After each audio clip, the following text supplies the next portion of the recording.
बिस्मिल्लाहिर्रहमानिर्रहीम। अस्सलाम वालेकुम नाज़रीन, मैं हूँ आम शायरी आरिफ हमीद भट्टी। आज 20 अगस्त लाहौर से मुख्तलिफ अहम खबर के साथ। नाज़रीन, तालिबान ने अफ़गानिस्तान में मुकम्मल कब्ज़े के बाद दुनिया के दबाव को मुस्तरद कर दिया और उन्होंने कहा है कि जैसे दीगर ममालिक अपने मुल्क में अपनी मर्ज़ी का निज़ाम चलाते हैं, हम भी वही निज़ाम चलाएँगे, हमें डिक्टेशन ना दें। हमने ज़िंदगी के 40 साल जदोजहद करने के बाद सुपर पावरों को शिकस्त देकर निज़ाम बनाया है, हम इसे इस्लामी निज़ाम बनाएंगे और तमाम इंसानी हकूक़ का ख्याल रखा जाएगा। लेकिन उन्होंने कहा कि दो मुल्कों की एजेंसियाँ तालिबान तर्जमान के मुताबिक CIA और मोसाद अफ़गानिस्तान में अमन तबाह करने की जो साजिशें कर रहे हैं वो बात आ जाए, वरना हम पूरी तरह से जवाब देंगे। दूसरी तरफ नाज़रीन, अमेरिका के सदर जो बाइडन को अपने ही मुल्क में सख्त तनकीद का सामना करना पड़ रहा है। उनको कहा गया कि उनको अमेरिका ने महकमा खारजा ने अफ़गानिस्तान में तालिबान के कब्ज़े से मुतल्लिक आगाह कर दिया था 8 जुलाई को, मगर उन्होंने इस बात को संजीदा नहीं लिया, जिस पर उनके ख़िलाफ़ खुद उनकी जमात और पूरे अमेरिका में तनकीद बढ़ती जा रही है कि जो बाइडन के गलत फ़ैसलों की वजह से न सिर्फ दुनिया में अमेरिका की बदनामी हुई बल्कि दुनिया और अमेरिका को शिकस्त का सामना भी करना पड़ा। इस सिलसिले में कहा जा रहा है कि जो बाइडन मौजूदा हालात का ज़िम्मेदार है। नाज़रीन, इसके बाद हम आएंगे कि पाकिस्तान में क्या सूरत हाल है। एक तरफ हुकूमत बुलंद व बाले दावे कर रही है कि 3 साल में उन्होंने रिकॉर्ड तरक्की की है। दूसरी तरफ पीपल्स पार्टी नून लीग हुकूमत में महंगाई और करप्शन के इल्ज़ामात लगा रही है। इनमें कितनी हकीकत है। और एक अच्छी खबर, जो सबसे अच्छी खबर है नाज़रीन, एक तरफ तो पाकिस्तान में हवा की बेटी के साथ मीनार पाकिस्तान में जो हुआ वो नहीं होना चाहिए था, उनमें वजह से आज वज़ीर आला पंजाब उस्मान बुज़दार ने 5-6 अफसरों को तब्दील कर दिया, जबकि असल ज़िम्मेदार अफसर को स्पेयर कर लिया गया क्योंकि उसके सिफारशी इस्लामाबाद की अहम तरीन शख्सियत है। कहा जा रहा है कि हदूरा इंसाफ भी नाइंसाफ़ी को जन्म देता है। एक अच्छी खबर आपको बताएंगे कि एक तरफ 400-500 लोग एक बच्ची के साथ ज़्यादती करते हैं, रोज़ाना डाके, चोरी और बुरी खबरें हैं, और एक तरफ एक कांस्टेबल, पुलिस के एक कांस्टेबल ने अपनी ज़िंदगी की जान की परवाह किए बगैर एक मुसाफिर को ट्रेन के नीचे जो गिर गया था चलती ट्रेन से बचाकर अपना नाम रोशन किया है। इसे जमाल कलोड़ कहते हैं। ऐसा शख्स ही हमारे कौम के हीरो हो सकते हैं। हमें जाली हीरो ने बड़ा तबाह किया, इस सोशल मीडिया ने जाली हीरो को बड़ा प्रमोट किया। असल हीरो ये है जिसने अपनी ज़िंदगी की परवाह नहीं की और चलती हुई ट्रेन से एक नामालूम ऐसे शहरी को मौत के मुंह से निकाल दिया जो बज़ाहिर उसके बचने के कोई आसार ही नहीं थे। और इसके लिए वज़ीर आज़म पाकिस्तान ने भी अहम ऐलान किया जो काबिल तहसीन है। नाज़रीन, अब आ जाते हैं अफ़गानिस्तान की सूरत हाल पर। जब से अमेरिका की फ़ौजों का इनखला शुरू हुआ है और मुख्तलिफ ममालिक ने बयान देने शुरू कर दिए कि अफ़गानिस्तान में अमन के लिए तालिबान को कबूल करेंगे, नहीं करेंगे, तालिबान ज़ालिम है, जबकि गुज़श्ता रोज़ तालिबान के हिज़्बुल्लाह और दीगर कायदीन ने कहा है कि कोई गैर मुल्की उन्हें डिक्टेशन देने की कोशिश ना करे। अगर अमेरिका में उनकी मर्ज़ी का निज़ाम चल सकता है, बरतानिया में वहाँ का चल सकता है, यूरोप में चल सकता है, ऑस्ट्रेलिया में चलता है, दुनिया का हर मुल्क अपना आइन और कानून बनाने में आज़ाद है, तो तालिबान भी अपनी मर्ज़ी का कानून बनाएंगे और इस्लामी निज़ाम को नाफिज करेंगे। उन्होंने कहा किसी भी कीमत पर कोई बैरूनी ताकत इस गलतफहमी में ना रहे कि वो उसका बनाया हुआ कानून हम अपने मुल्क पे नाफिज करेंगे। उन्होंने कहा 40 साल जद्दोजहद के बाद हमने कई ममालिक को शिकस्त देने के बाद, लातादाद कुर्बानियों के बाद अफ़गानिस्तान पर कब्जा अपना कंट्रोल संभाला है और आम माफ़ी का ऐलान किया है। ताहम आम माफ़ी के ऐलान का ये मतलब हरगिज़ नहीं कि अफ़गानिस्तान में अमेरिका की CIA, इसराइल की मोसाद और भारत की अमन तबाह करने के लिए ग्रोहों को तश्कील दे और उन्हें असला सप्लाई करे, पैसे सप्लाई करे। उन्होंने कहा ये गलत फहमी आप दूर से निकाल दें, जहन से निकाल दें। अभी तक तो लोग बड़ी तादाद में काबुल एयरपोर्ट से बैरून मुल्क जा रहे हैं, जिसमें पाकिस्तान के किरदार को, जिन्होंने फंसे हुए वहाँ शहरियों को, मुख्तलिफ ममालिक के शहरियों को, सहाफ़ियों को और दिगर लोगों को निकाला अपने जहाज़ भेजकर, जिसको दुनिया सराह रही है कि पाकिस्तान ने हमेशा अमन के लिए अपना किरदार अदा किया, जिस पर वज़ीर आज़म इमरान खान की पॉलिसी की तारीफ़ भी की जा रही है।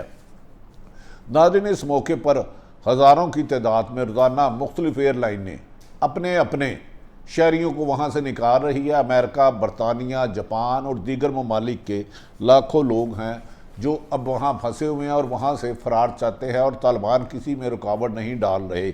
और तालिबान का कहना है कि हम जैसे ही गैर मुल्की शहरी वहाँ से निकल जाएंगे तो प्रॉपर अपनी हुकूमत बनाकर इंतज़ाम संभालेंगे।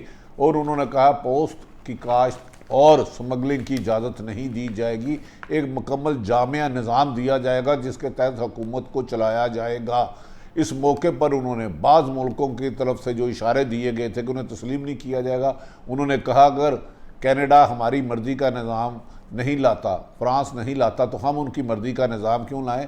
हम अपना आइन और कानून बनाने के खुद ज़िम्मेदार हैं और इस्लामी निज़ाम नाफिज़ लाएंगे।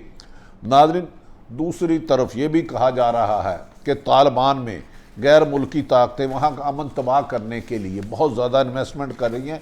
इसमें ख़ुसूसन अमेरिका का नाम आ रहा है, भारत का नाम आ रहा है, अजीत देवल का नाम आ रहा है कि उन्होंने वहाँ अहमद शाह मसूद के बेटे अहमद मसूद से राब्ता करके उन्हें फंडिंग कोशिश की गई है, जबकि अहमद शाह मसूद के बेटे अहमद मसूद ने तालिबान के ख़िलाफ़ मज़म्मत का ऐलान कर दिया है। और वो ये कोशिश कर रहे हैं कि मुख्तलिफ जंगजू ग्रोहों को साथ मिला के तालिबान के लिए अफ़गानिस्तान में खाना जंगी करे, जिसका तालिबान ने कहा है कि हमारा माफ़ी सबको दी है, लेकिन अफ़गानिस्तान का अमन तबाह करने के लिए और आम शहरियों को कत्ल गारत करने की इजाज़त नहीं दी जाएगी।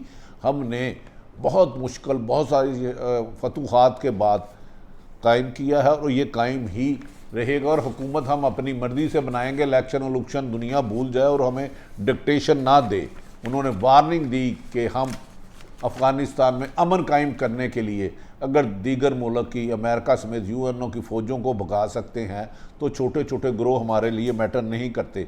दूसरी तरफ नाज़रीन, इस मौजूदा सूरत हाल में तालिबान की तबाही का काफ़ी हद तक ज़िम्मेदार दुनिया पूरी अमेरिका और भारत को ज़िम्मेदार ठहरा रही है। बरतानवी वज़ीर ने भी अमेरिका पर सख्त तनकीद की थी कि जो बाइडन के जल्दबाजी के फ़ैसले में फ़ौज के इनखला के बाद पूरी दुनिया में बदनामी हुई और नाकामी का सामना करना पड़ा। जो बाइडन की इस किस्म की पॉलिसियाँ ना सिर्फ अफ़गानिस्तान के लिए नुकसानदेह बल्कि दुनिया को एक जंग की तरफ धकेल रही हैं। अमेरिकी अखबार ने अपनी रिपोर्ट में बताया है कि जो बाइडन को अमेरिका के महकमा दाखिला ने अफ़गानिस्तान में तालिबान के कब्ज़े से मुतल्लिक आगाह कर दिया था। 8 जुलाई को ही आगाह कर दिया था और कहा था कि तालिबान अफ़गानिस्तान का कंट्रोल संभाल लेंगे, जिस पर जो बाइडन ने तकब्बर में कहा था ऐसा मुमकिन नहीं है। हमने 3 लाख फ़ौज को अमेरिका ने तैयारी दिया, उनकी इतनी जुर्रत कैसे कि 8 जुलाई को आ जाए। और उन्होंने अपने ही मुल्क की वजारत खारजा की रिपोर्ट को रद्द कर दिया, और जिसकी वजह से अचानक चंद मिनटों में ही तालिबान पूरे अफ़गानिस्तान के बाद काबुल में भी उनका कंट्रोल संभाल लिया गया। बाइडन इंतज़ामिया को तालिबान ख़तरे का बताया था। अमेरिकी जरीदे का सनसनीखेज़ इंकशाफ है। वॉल स्ट्रीट जर्नल ने अपनी रिपोर्ट में बताया है कि महकमे दाखिला ने वाशगाफ लफ्ज़ों में अफ़गानिस्तान पर तालिबान के कब्ज़े से मुतल्लिक 8 जुलाई को जो बाइडन से कहा था मगर वो संभाल लेंगे, और अफरा तफरी का इम्कान है जिसको जो बाइडन ने रद्द कर दिया था, जो उनकी गैर जिम्मेदाराना है और उन्हें इस ओहदे पर नहीं रहना चाहिए। अमेरिकी जरीदे के मुताबिक 13 जुलाई को दर्जन के करीब सफारत खानों ने एंथोनी ब्लिंकन को एक लेटर लिखा था जिसमें कहा तजवीज़ दिया गया था कि अमेरिकी महकमा खारजा को तालिबान के ख़िलाफ़ सख्त रद्द-ए-अमल देना चाहिए। सफारतकारों को मेमो में बताया गया था कि अफ़गानी इलाकों में तेज़ी से काबज़ हो रहे हैं, और सफारतकारों को अमेरिका से फौरी इनखला की तजवीज़ दी थी, जिस पर जो बाइडन ने तवज्जो नहीं दी और जिसकी वजह से पूरी दुनिया का अमन तबाह हुआ। और अमेरिका की CIA भी नाकाम हुई, पेंटागन भी नाकाम हुई, मुसाद भी नाकाम हुई, और अब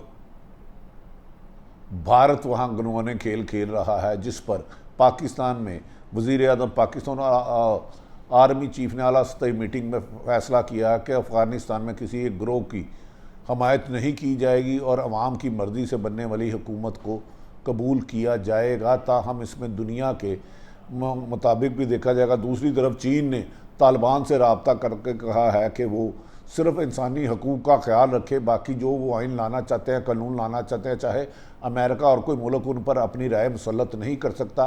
तालिबान का कहना है जैसे ही अमेरिका से और यूएनओ की फ़ौज अफ़गानिस्तान से मुकम्मल निखला होगा, अपने जामिया हुकूमत का पैगाम देंगे जो दुनिया को काबिल कबूल होगा। नाज़रीन, दूसरी तरफ 3 साल हुकूमत के खात्मे पर आम शहरी सख्त सीखपा हैं। वो कहते हैं बिजली, पेट्रोल, गैस की कीमत बढ़ने की वजह से एक वक्त की रोटी भी नामुमकिन है, जबकि वज़ीर आज़म पाकिस्तान इस सिलसिले में अपनी कारकर्दगी की रिपोर्ट इसको माजी की निस्बत कामयाबी करार दे रहे हैं। उन्होंने कहा कि माजी की हुकूमतों ने करप्शन करके मुल्क को इतना मकरूज़ कर दिया था कि मुल्क डिफ़ॉल्ट होने के करीब था, और हमने अपनी बेहतर पॉलिसियों से मुल्क को तरक्की तरफ गामजन किया। न सिर्फ मुल्क की तरक्की तरफ गामजन किया बल्कि सफारती सतह पर पाकिस्तान का वक़ार बुलंद किया, जिस सिलसिले में अपोजिशन इसको रद्द कर रही है। उन्होंने कहा कि एक वक्त की रोटी भी मुश्किल है। इस पर तफसीली गुफ्तगू करेंगे। नाज़रीन, एख्तिताम पर मैं एक हीरो की बात करना चाह रहा हूँ। तनकीदें तो बहुत होती रहती हैं।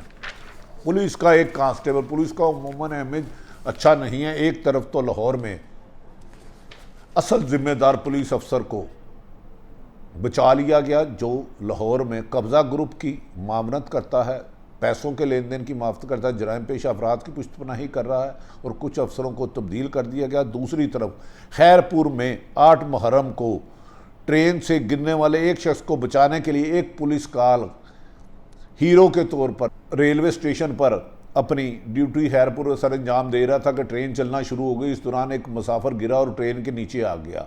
इस जवान ने भागकर अपनी ज़िंदगी की पराख किए बगैर उसको बड़ी मुश्किल से ट्रेन के हादसे से बाहर निकाला, और खुदा ना खास्ता आ जाता तो शायद उसके टुकड़े टुकड़े हो जाते। ये एक काबिल तहसीन वाक़या है, जिस पर जाम कलोड़ों को हम सलाम पेश करते हैं कि एक तरफ मुहाफ़िज़ लूट रहे हैं और दूसरी तरफ मुहाफ़िज़ अपनी ज़िंदगी जान बचाते हुए चलती ट्रेन के करीब जाके अपनी ज़िंदगी की परवाह किए बगैर उस मुसाफिर की ज़िंदगी बचाई, जिस पर वज़ीर आज़म पाकिस्तान इमरान खान साहब ने एक अहम ऐलान किया है। और उस कांस्टेबल का हौसला अफजाने के लिए जमाल कशकोई को 23 मार्च को योम पाकिस्तान अवार्ड दिया देने का ऐलान किया है, जो कि काबिल तहसीन है।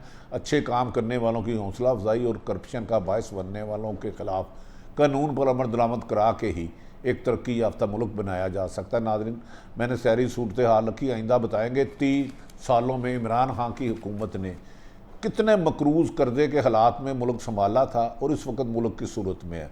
महंगाई और आमदन आज से 2018 में क्या थी और आज आमदनी और ज़रिया आमदन लोगों का कितना है, और आम शहरी इस हुकूमत के बारे में क्या कह रहे हैं। ताहम वज़ीर आज़म ने करप्शन के ख़िलाफ़ भरपूर किरदार अदा करने की लेकिन बुसीदा निज़ाम की वजह से इसके मतलूबा नताइज नहीं मिल सके। नाज़रीन, अपने इर्द गिर्द रहने वाले की खुशियों का ख्याल रखें। पाकिस्तान जिंदाबाद।